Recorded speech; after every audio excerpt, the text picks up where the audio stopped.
Hey guys, how you doing? Happy Monday to you. Hope everybody's doing good. Hope everybody's week got off to a great or better start than this show did. Um, I don't know what in the world happened. I'm trying to hit buttons. I'm trying to comment and chat, and nothing happened. And all of a sudden, it froze. And I just, I don't know. I was worried that it wasn't going to unfreeze, and we wouldn't. We're just going to have to try it again. But luckily, it's good. I'm not going to touch anything for a bit. Hopefully that works and everything. So, hey guys, thanks again for joining us today. As you can see, Rick is not here. He couldn't make it tonight, so the show will go on. We have a great show tonight. Chad Hickam is going to be joining me.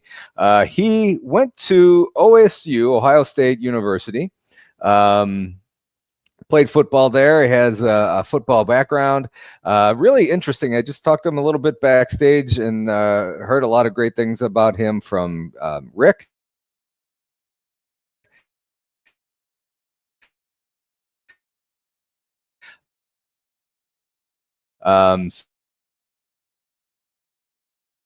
So we will have him on, and it's going to be a very safe. Well, this is going to be an interesting show. Hopefully, Chad can run with it tonight. But hey, before we bring Chad out, did any of you guys see the Masters yesterday? I'm not much into golf, and not much into watching golf on TV. But man, that was exciting. Rory McIlroy had led most of the day, had a 4-stroke lead at one point, and I guess on the back nine he blew it. I came home from work and it was a 3-way tie at 10 under. Am I still freezing badly? It looks like I am. Okay, this is going to be fun. But anyway, it was a playoff round, and he won it on the first hole. It was pretty awesome. If even if you're not a golf fan, it's a pretty cool story that he took care of that stuff. So, boy, I'm watching the YouTube feed over there, and I am freezing a lot. So Pam saw it; it was amazing. It has to be the bandana. Yep, it's throwing off my signal. Maybe I'll just go back upstairs. I don't know. But anyway, that was a fun Sunday. We had the Final Four last Monday after the show, and we had picks on the score. The final score was Florida 65, Houston 63. Thank you, Denise. So we all picked Houston to win, so we were all wrong. Houston picked Houston 84-79. Denise picked Houston 72-64. She was probably the closest with the score. Mickey picked Houston 82-22. Gary Spikes picked Houston 102-94, and BJ picked Houston 54-40. So as far as score goes, we're going to give it to Denise. So Denise, you win. You just win bragging rights. I don't know. But then again, nobody picked Florida, so I guess we all lost. So, oh well. All right. So I apologize for if things are still freezing over there on YouTube. I'm watching it a little bit, and I'm like 10 seconds behind, and it looks like it's okay. So we will continue here. If not, I got my phone here that I could always jump on there. So, all right, we are going to bring Chad up. He looks like he is ready, and by the way, we're doing all of this going to be on Paranormal Among Us now. I tried Zanzibar for a couple months. It was just a little too confusing doing 2 channels, and Gary said that there was a bunch of other Zanzibar channels. So we're just going to do it on Paranormal Among Us. And Denise, a member for 5 months. Thank you very much, Denise. Congratulations. All right. Without further ado, let's bring Chad out here. Chad, how you doing today? I'm doing great. How are you guys doing? Congratulations, Denise. Sounds like she pretty much hit it on the head. Doing good. She did. I mean, the score was pretty darn close there, but wrong team, so it doesn't count. Right. Yeah. So, first off, thank you very much for joining us tonight on this Monday night. Oh, absolutely. I'm glad you guys had me on. Yeah, yeah. And I know Rick was looking forward to talking to his buddy, but he had stuff come up, so that's no problem here. No problem here. So, first off, you you played football for Ohio State University back in the '90s, I believe, right? Yes. Yeah, that is correct. I went there. I walked on in '97, and then played until I got hurt, and then I went to the MCFL where I played minor league ball with the Louisville Bulls and the Ohio Swarm. I had a tryout with Cleveland in '99, but it didn't go anywhere. Yeah. Um, it's by the time kids get through college and everything, it's just all weeded down, funneled down to a very, very, very select few get into the NFL and stuff like that. And it's kind of nice that they have like minor league football, and now we have the XFL. To where people can if they don't make it in the NFL, they could do spring football and hopefully get a look from a professional team, and maybe make the practice squad, and you never know what could happen. And absolutely, 20 years ago, I would say that was like impossible, because when Vince McMahon tried the XFL the first time and it flopped, I was like, oh man. But then they brought out, a different format with the USFL coming back, and then the XFL came back, and now they've merged and became, one league. And it's really given the other little leagues that are still in existence. I think you still have the Asian Pacific League and NFL Europe. I don't even think it's called NFL Europe anymore. It's something different, but they have a league over there as well. So definitely more avenues for athletes to get to that top level. Yeah, and I think Canadian Football League is still going strong too. Yeah, it definitely is. I'm not sure when that is. That spring or is that? That's more towards fall. It's about the same time as the NFL. Okay, it goes more in because I think it starts earlier due to the fact that the snow and all that stuff. Like in cities like Saskatchewan and certain areas that just make it impossible to be on the field. Yeah. I knew a guy actually from St. Louis that my wife actually worked with his mom, who I forgot where he went to college. It wasn't a major university. It was someplace around Missouri, someplace. Man, I can't remember the name of it, but he actually had a couple tryouts with I think the Raiders when they were in Oakland, and I think the Cowboys, but he didn't make it. He made a practice squad, but he never got to see the regular season or anything. So it sounds like it's just pretty hard to crack. Oh, it is. The speed between the two is just night and day. And even from high school to a Division I school, the speed of the game is just totally different. And then you got to think now you're getting the top 3% of athletes going to the NFL. So your speed even it just keeps climbing. And I remember when I got there, I was like, oh man, watching D linemen that were running 4.5, 4.3 40s, and I'm over here running, trucking at 4.7. That's as fast as I've ever done it. And they were leaving me in the dust. Yeah. What position did you play? I was a defensive end. I'm 6'7", about 320. So I think BJ nailed it on the head when we had a few gremlins to start the show off. Me freezing a little bit. I think you scared him away. So I appreciate you. You're not a small dude, and I'm little. I'm glad you're. I'm not going to piss you off or anything. So if there were gremlins, I'm glad you scared him away for us. Good deal. I want to ask, how did you get into playing football? So you're just a little bit older than I am, and at least around here in the St. Louis area, before high school, there wasn't a whole lot of kiddie league leagues for kids to start playing football in. What was your path to get to Ohio State? I was born in a small town, actually down the road from you in Boonville, Missouri. That's where I was born. We lived out there. We were, a farming community just south of Boonville. and really didn't even know about football until I moved to Delaware, Ohio in 1983. My dad was a pharmaceutical rep. He worked for Abbott Laboratories. So he got transferred to Columbus. And I really didn't know anything about the sport until I got there. And of course, in Ohio, you're playing like from age 3 on up.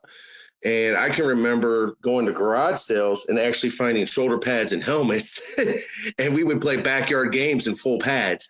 That's how we got Wow. our start there. Yeah. And then, of course, you start progressing into the little league system. You'd have flag football there. And then you get, what now Missouri has to offer is what we had back in the 80s. You have like the small, like your elementary school, like, for example, here in Tipton, we have what we call the youth league, and then we bring them up, and then they got junior high and then high school. Whereas before we didn't have that in Missouri, as well as you well know that. But growing up in Ohio, that's what it was like. And I went to my freshman year, I went to Delaware Hayes High School in Delaware, Ohio, and I was actually a running back. I was 6'2", 220. I was too small to be a lineman. And Wait a so minute. then I had 6'2", I was 6'2", 220 in high school? In high school. In high school? That was my freshman year. Wow. And then I had a growth spurt. And then my parents moved to Westerville, Ohio. That's where I met Rick, because we went to the same high school, Westerville North. And I had a growth spurt. I got up to about 6'6", and I don't think I hit 6'7" until I was in my 20s. But I was 6'6", about 260, 270, and I'd play offensive line, defensive tackle, stuff like that in high school there. So that's really where I got my start.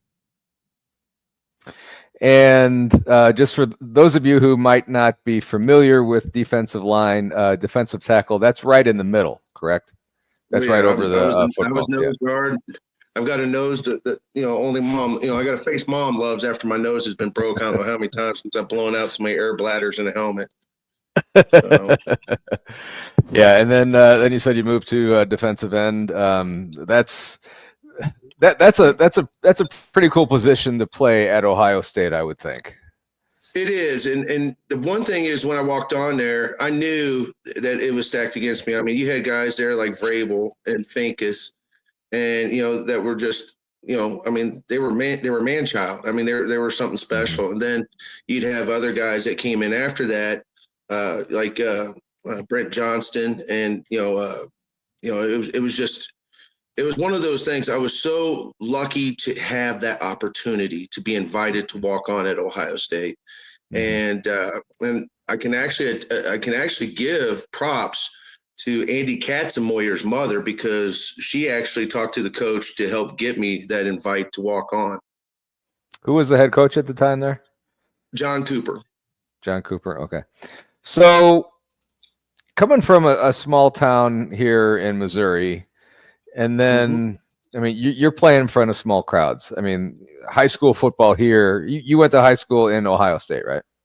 Yeah, I went to Ohio, in Westerville, Ohio. Yeah. So high school football here isn't as big as, say, down in Texas or Florida or Georgia or places like that. We have smaller stadiums, and they have almost minor league professional stadiums down there for their high school teams.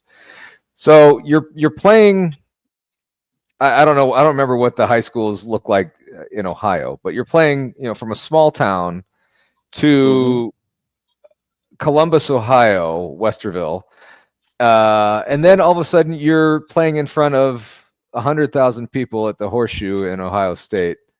Tell me what that's like. I mean, I was there one time, actually twice, one for a game, two, we were walking around the stadium, and I actually got to go and stand in the middle of the field, right in the middle of the O. And I mean, the place was empty, but just looking around, the history of the place. Tell me what that's like for a kid from a small town in Missouri to just, be in that same place, put on that same uniform. Well, growing up, of course, growing up in Columbus, in that area from the 80s to the 90s, you really got, you always knew about the mystique of the Horseshoe.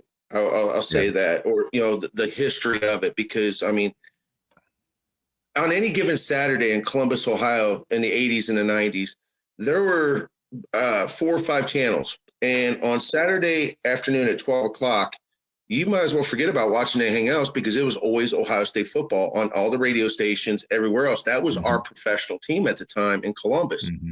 So you always learned of the history of it. You learned of the Vic Jeniowiczes. You learned on how the horseshoe was built.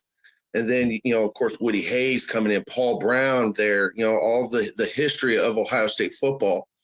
And then when you get there, and I remember when I, took the tour of the campus, and then I got to go to the game, and I sit there, and they were playing Michigan State. I remember when I went to visit, and I walked in, and you go to this room in the bell tower, and you're sitting there and you're looking at everything. And the locker room back then, it's totally changed now, but the locker rooms then were still the same lockers that were there when Woody Hayes was there. Wow. They hadn't changed.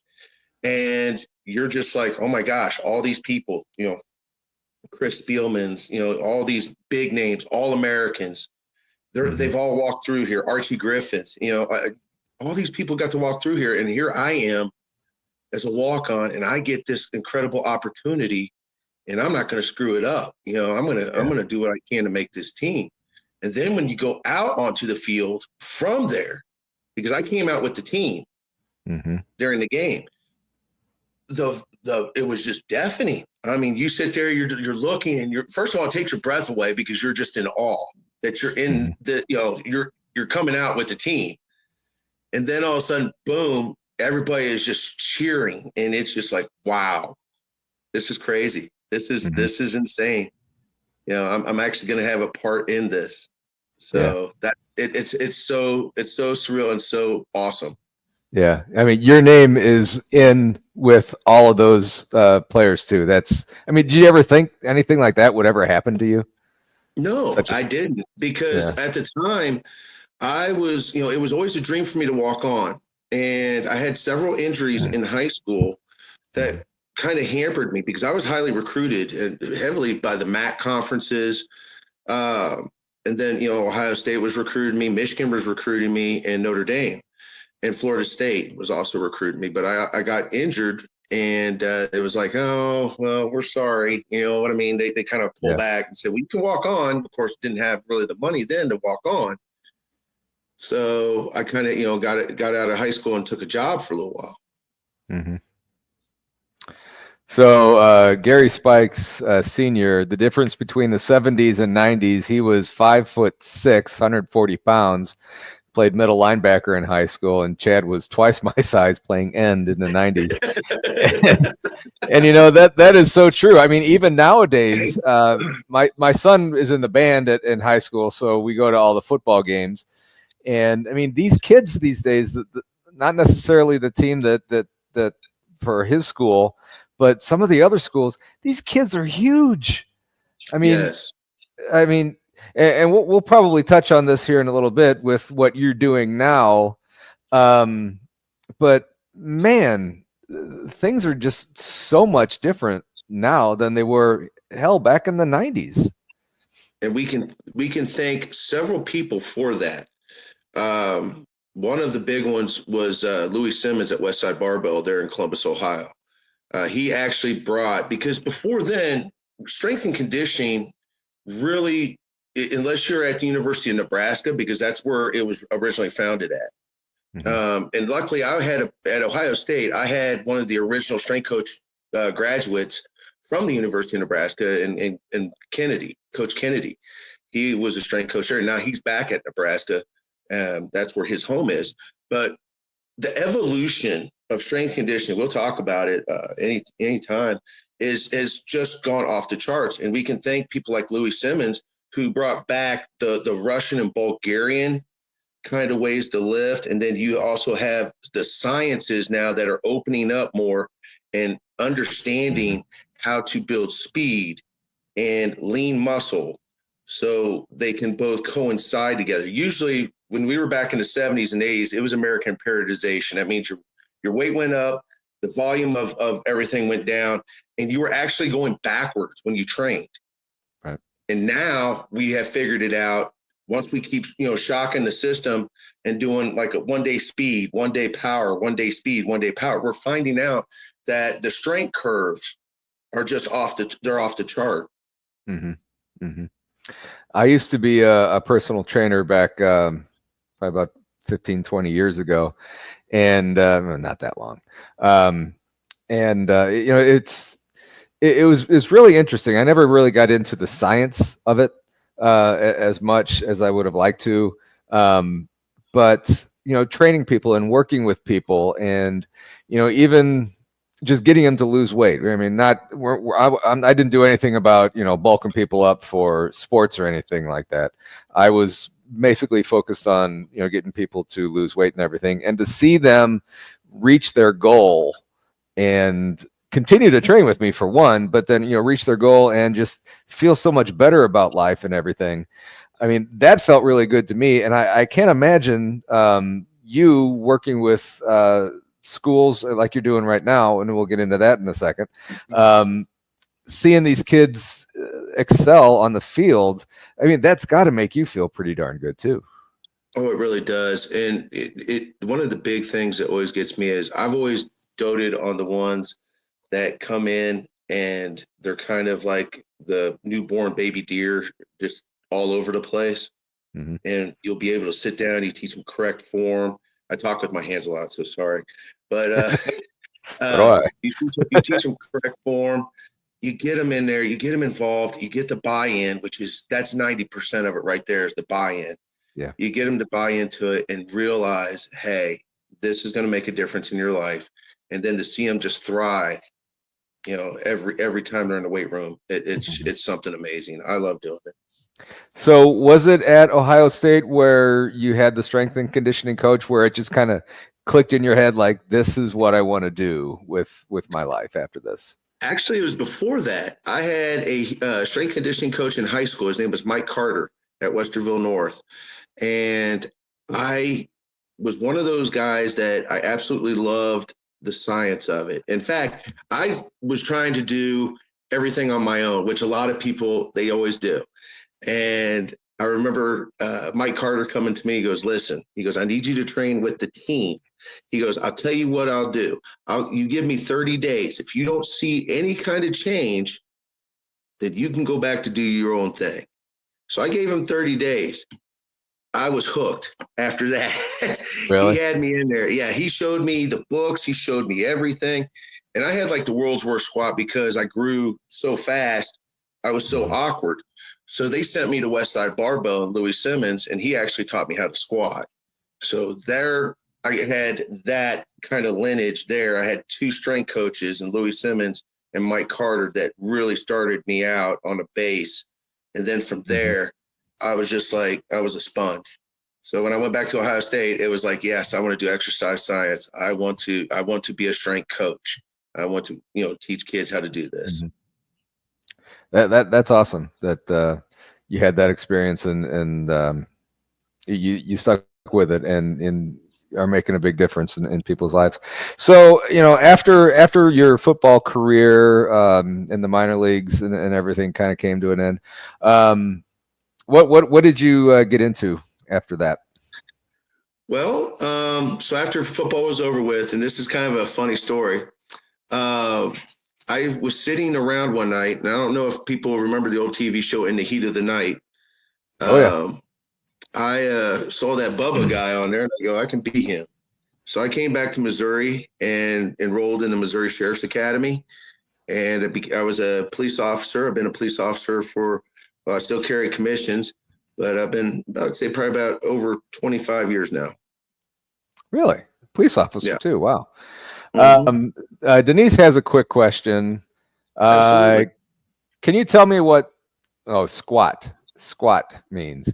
It's when you, well, like a squat. Denise, clarify, you mean squat like a squat in a gym? I think that's what she meant. Yeah. Okay. A squat in a gym, you can do several variations of it. Now, if you're talking about like the one where you see where the bar is on the back, kind of like my shirt, Basically what is your legs are a little bit, I always say you squat wide to squat narrow. And the reason why you always squat wide to squat narrow is you got to build your hip flexors. We got to build your back muscle and your hip flexors and legs. And what you do is you put that bar on there. You get your legs a little bit further than shoulder width apart, feet out about 15 degrees. And you take the bar down to where the knee is above the hip crease. And then force your knees over your toes as you explode straight up and explode through your heels. Yes. I don't know if anybody can see this over here. And, I haven't worked out in quite a while. So basically what I was told with the squat is when you're going down, and I don't do it with a whole lot of weights because I don't have a gym membership and I don't have a whole lot of weights here. So you kind of go down like you're almost sitting in a chair. And he's like you're sitting in a chair. Yeah, feet, knees over the ankles and stuff, and then just come up. Just come straight up, explode through the heels. Look up, and if you a lot of people, and especially young kids, I always find that they look down, and then I have to teach them to look at the corner between where the wall meets the ceiling, and stick their chest out, and that'll keep their back flat. You can't round your back, otherwise you're going to get hurt. Right. That's when you have the weights on your back, right? Yes. Yeah, there's several variations of squats. Yeah.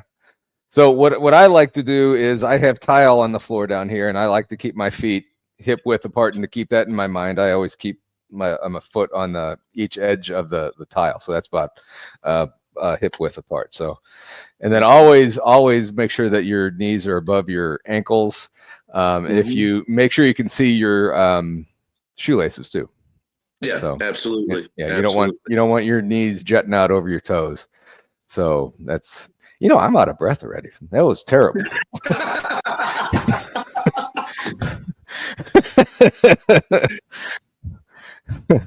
All right. After this, I'm working out tonight.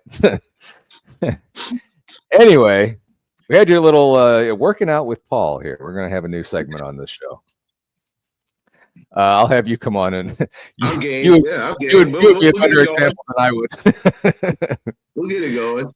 Yeah. So that's the squat. So anyway,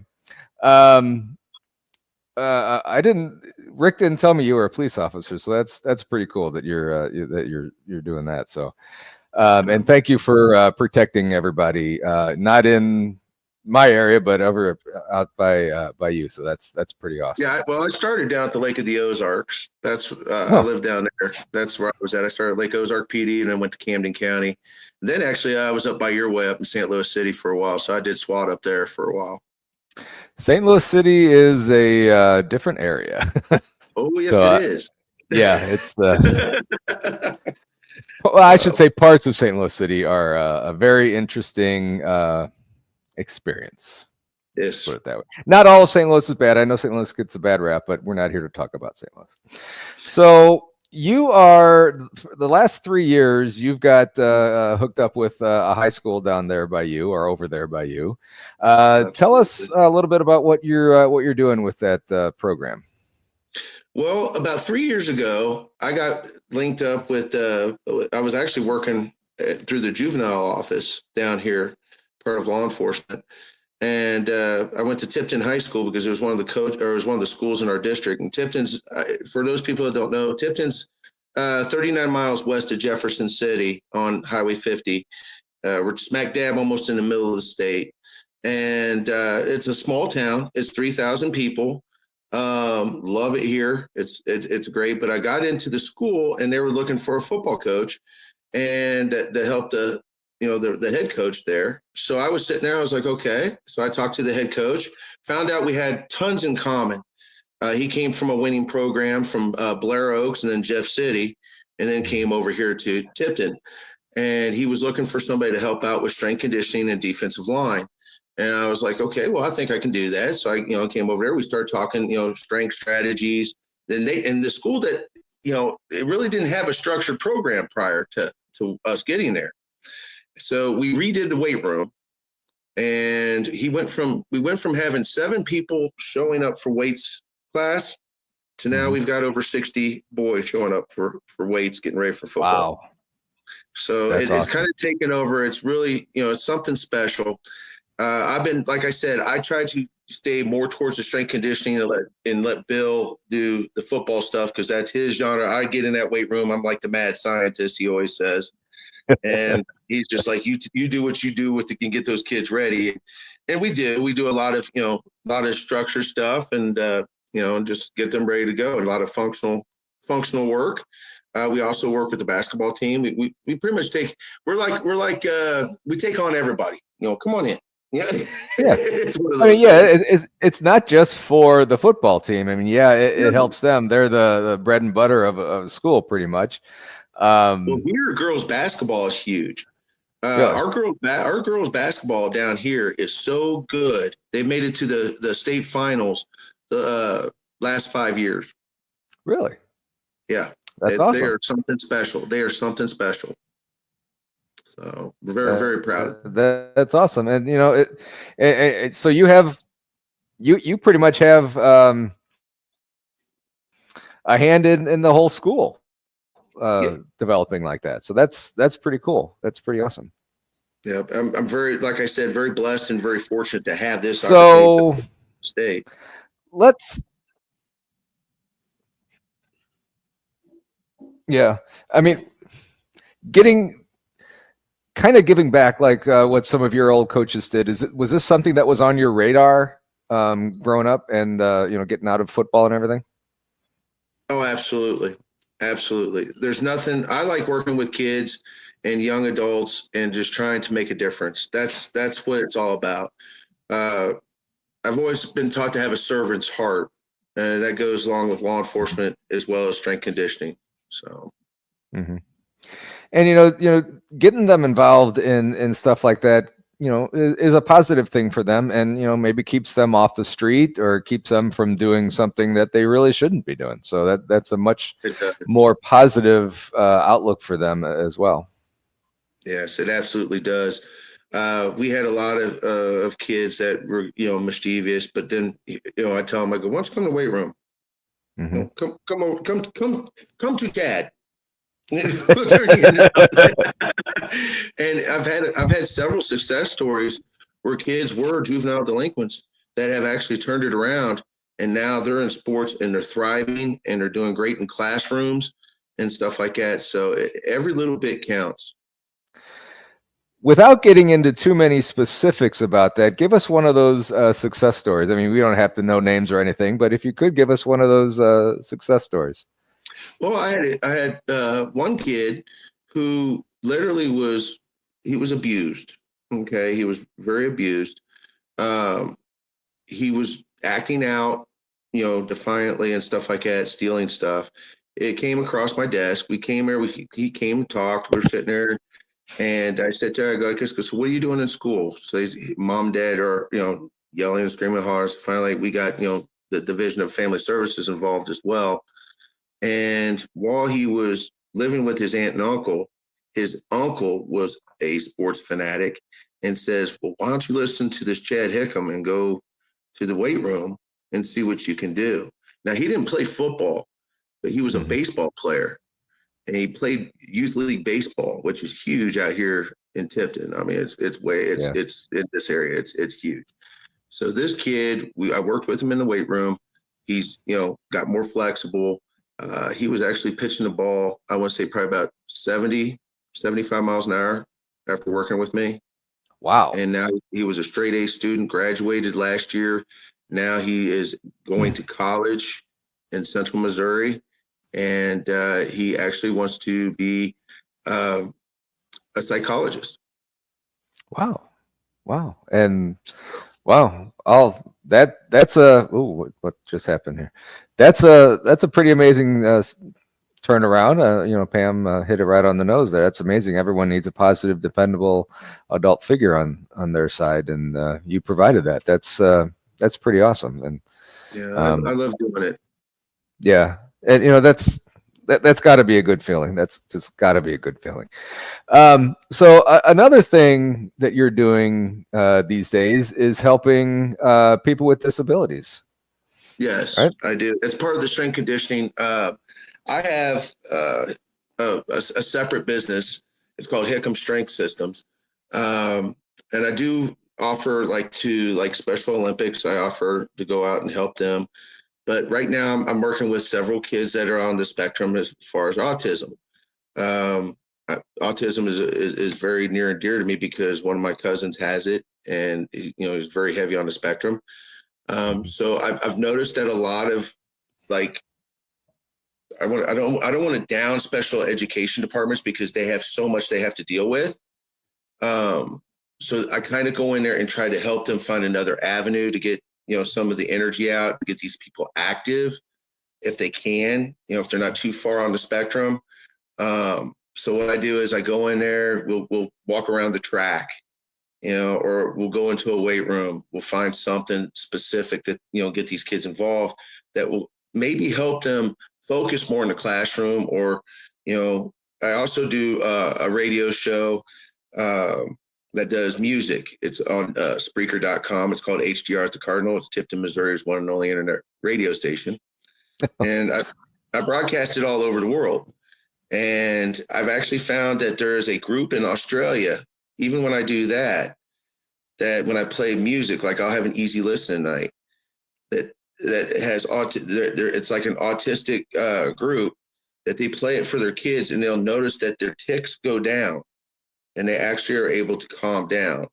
So I've kept that going for 5 years as well.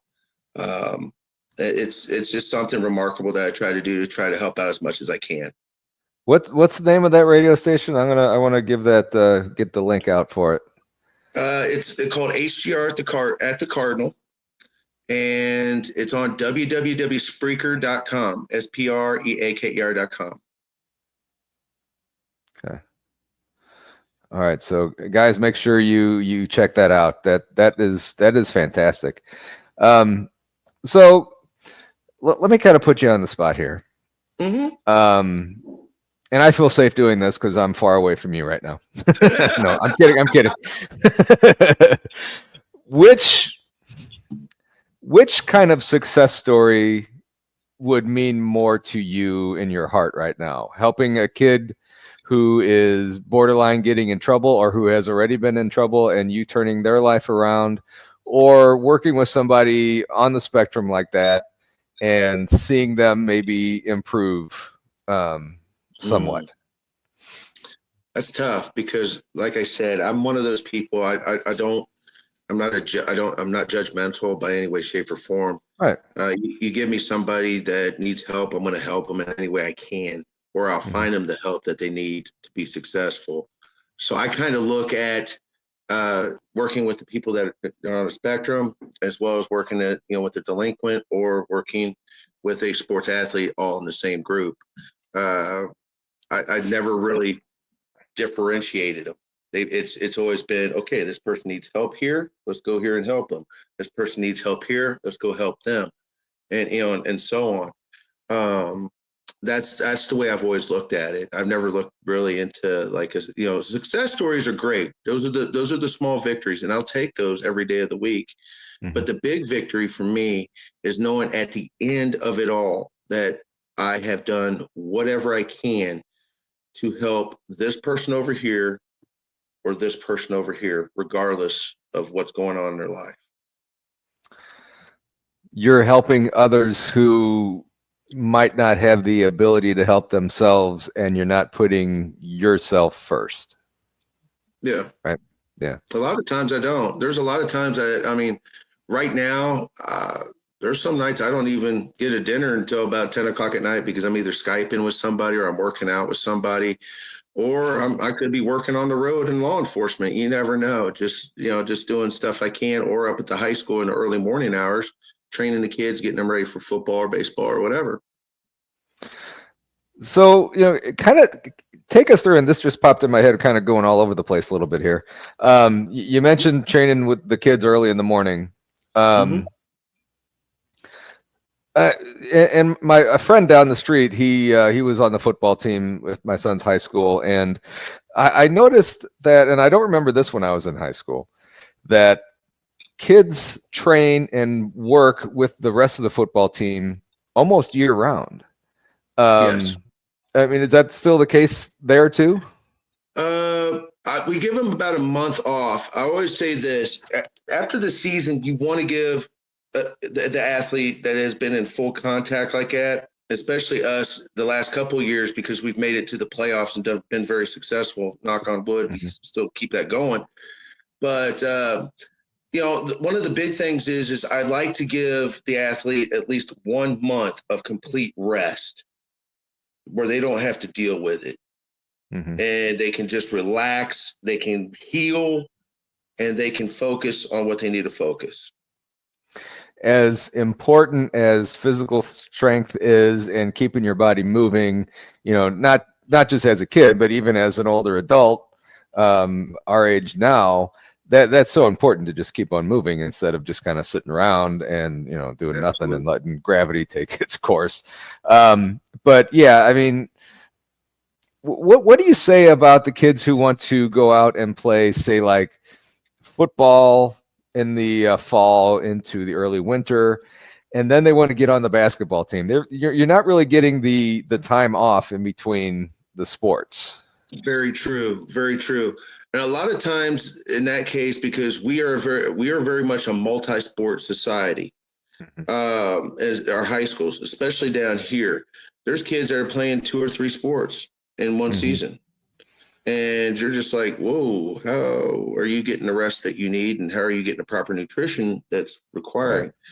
Right. A lot of times you have to kind of talk to the parents about what are you doing as far as, food. You're not trying to take over the parent role by any way, but you just want to make sure the kid's not hurting themselves. So talking to the parents, making it knowledgeable.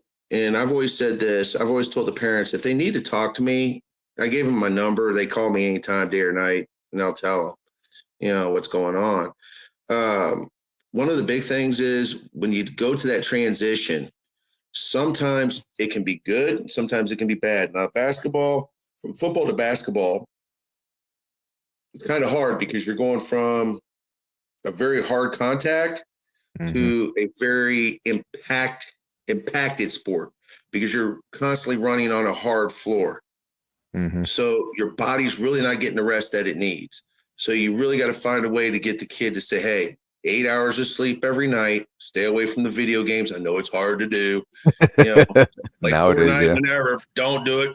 Just make sure you're getting 8 hours of sleep and a great nutrition plan going. And sometimes it works and sometimes it doesn't. Sometimes you'll see a burnout or what I call a burnout phase.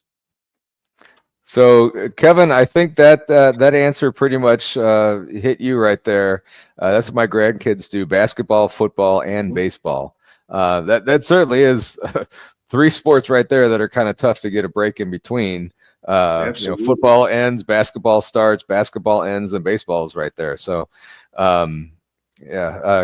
just get Kevin, get your kids plenty of rest too. That's a tough transition there. Rest is very important. Make sure they're not overtraining. I see a lot of that, and I have to be like, whoa, calm down. There's some where you'll be going, you'll see them in the weight room and then they're at the gym downtown. And I was a product of that in high school because when we were in Ohio, you want to be bigger, you want to be stronger, you want to be faster. But what we're finding out now more with the science part of all this and strength conditioning is you overtrain, you're starting to break down that soft tissue fiber, and that's going to, tear an ACL, an MCL, a rotator cuff, stuff like that. So definitely make sure they're getting the rest and make sure they're getting the meals that they need. Yeah. And I will say, as an adult, going to a trampoline park will tear an ACL as well. So adults, stay away from that. I've had experience. I can't get on those. they should have age limits on those because I that's how I blew out my knee, and I haven't been the same since. So stay away from trampoline parks. I will not be doing advertisements for Sky Zone or anything. Man, I had a question, and I should have wrote it down. But I completely forgot it, and everybody in chat knows that I should do that too. This is not my first time doing this.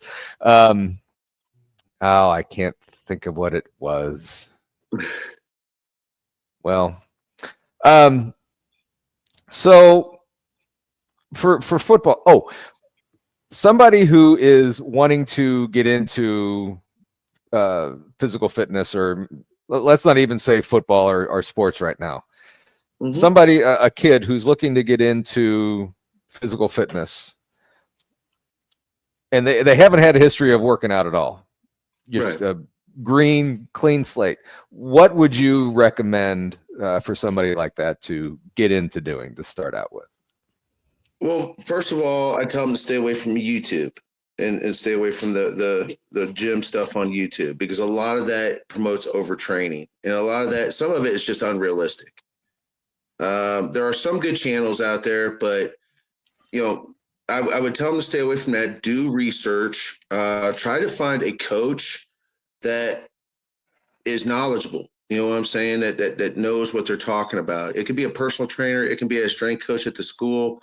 I know a lot of schools nowadays have what we call weights during the day, and that actually has to be somebody that is structured with strength conditioning, and it also has to be somebody that's also a CSCS, which is a certified strength conditioning coach. Which that's what I am.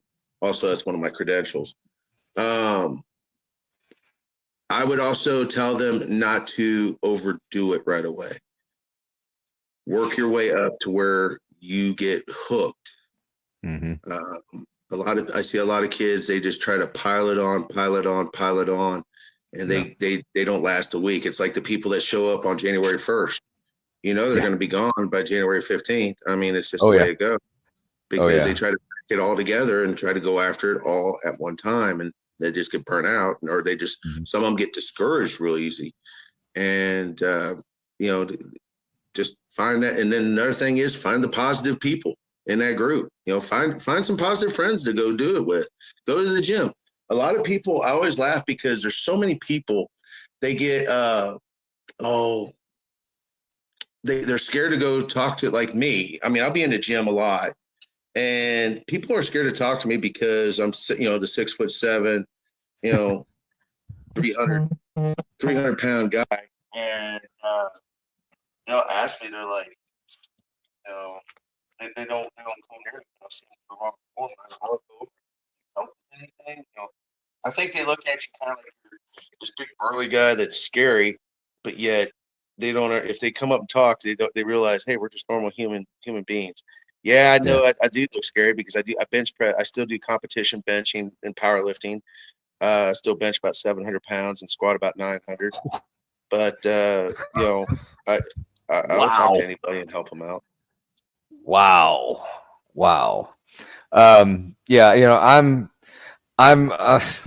I'm very guilty of not working out, and then every time I try and get back into it, I always try to get back in kind of slow and move into it, but it takes a good 3 weeks, a month to get into a routine and really get sticking with this and stuff. And my problem has been that I get in a routine, I'm happy with the way things are going, then all of a sudden I get sick, or I feel a twinge or something, and then I stop altogether. Don't do that. Keep going. Yeah, it's very important to keep going. Yeah, we have a couple questions here. Denise asks, as an adult, what exercises would you recommend for people that can't do much because of sickness and can't do the heavy exercises? Chair yoga, possibly? There is functional chair exercises that you can do. I also am huge, like in stuff like that, to get like bands. Anything that has an isotonic or isokinetic resistance can help you out very much. And with bands, you can hook them to a wall, you can hook them to your feet and just do curls and stuff like that. It's that iso resistance, which means there's constant resistance going up and down, that really will help you out. If you're, of course, if you're got, cardiac issues or respiratory issues, I always say consult, your local physician before you get started with stuff like that. But there is stuff out there that is functional and can help people. And I'm glad you brought bands up, because I was actually thinking that when you were giving your answer, and no, really, I was. Those are a really great thing to take on a trip with you if you're driving, or even if you're flying. You can just throw them in a suitcase, you do a quick little workout in your hotel room, and boom, you're done. You don't have to go down to the gym if they have one, or even if they don't have one. You have a quick little workout in your room right there, and you're not really missing a day if you're going to be on vacation or on a business trip or something. So Absolutely. In fact, I have a couple of clients that they are truckers, over the road truckers. And I have showed them the bands exercise and how to use them. Actually, and I've actually gone to their truck and showed them where to hook them to. So it actually worked for them. And they literally will say, okay, this is pretty cool. I can do this, in the morning when I wake up, and get out of the cab. So yeah, there's something to do for everybody. There's always something to do. Oh yeah. And they were making a joke in chat about soup cans, what they use for a workout. Those can be good too. I mean, especially if you can't do much, why not? I mean, it's not extremely heavy. It's getting the motion going or doing whatever it is you want to do. I mean, the motion and just getting your heart rate up. Yeah. So any kind of weight resistance is going to promote heart rate and movement. So yes, soup cans, gallons of water. I've seen people use gallons of water and do functional curls with that. Anything like that, just do what you can to get that elevated heart rate, and that elevated heart rate will start burning, and you'll start burning calories that way. And if you milk jugs, gallons of milk, you'll actually be pumping iron. Anyway, yeah. I had to do that one. Sorry, guys. One more question here from Kevin. Have you considered doing a class for seniors to help them stay mobile? Actually, I have, Kevin. One of the big things that I do, there's a couple of senior homes around here. However, they tend to want to deal with somebody that has that medical background, like more of a nursing background. But however, I have worked with nurses to present on their presentation on what they can do to help seniors out. I know with my dad and my mom's had she's had reconstructive knee surgery. My dad is, he's had the effects of Agent Orange, so he's confined to pretty much a scooter. He can get up and move to chair. He's a Vietnam veteran, but he's got the atrophy part real bad. So yes, I try to help as much as I can with that. That's very cool. That's very cool. And dude, this has been a fantastic show. We've had some great comments in here. People love hearing from you.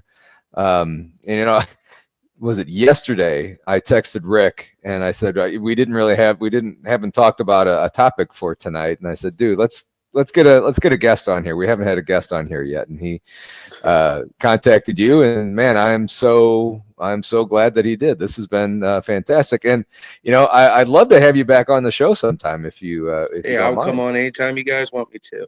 And for the people out there that have questions, you can go to you can actually email me at Hickam44 HICKAM44 that's my direct email, and that will help you out. If Facebook, I'm Chad Hickam on Facebook. Just find me out, seek me out. If you have questions in the field of exercise science, I will definitely help you as much as I can. I also have a book that I wrote about 2 years ago. It's called Excuses Don't Burn Calories. It's on Amazon. And it's basically just for everybody that has had issues with the weight fluctuation, kind of giving you the hope and some of the things that I've done over the years to lose weight, to help keep it off, stuff like that. It just gives you a background to stuff. So it's called Excuses Don't Burn Calories. It's on Amazon. It's got a Kindle version, plus it's got a paperback version. So like I said, if anybody out there needs any help, don't hesitate in give me, reaching out to me. I'm here to help you all. That's what I do. Okay. So I put your email in the chat, and then I put the name of your book on Amazon in chat as well. So and after the show, I'll go back and in the show notes, I'll put the link to your Amazon book And so everybody can go ahead and check that out. And I'll put your email in there as well. One quick thing I want to say, Kevin, my friend, I am so sorry about your dad. He lost his dad 3 weeks ago due to Agent Orange. So Kevin, God bless you. I mean, it is a tough road to hoe, because I will tell you, with my father, it's constantly. I don't know if your father, how his VA benefits were, but we had to actually go to court to get my dad his 100% disability he should have had back in the 60s. Yeah. Little Patty, thank you, Chad, for being here tonight. Please visit us again. So yes, we will reach out to you. Hey, definitely would be more than happy to come back. Just you guys let me know. Awesome, we'll do. All right, guys, thank you all very much. And Chad, once again, thank you so much for spending an hour with us tonight.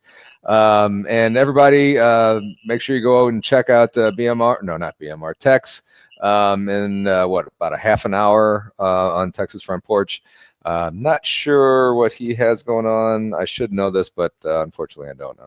Anyway, everybody have a great night. We will see you on this channel here next Saturday, and then next Monday with Zanzibar. So everybody, great night. Thanks for watching, everybody. Appreciate you all being here. Getting the button.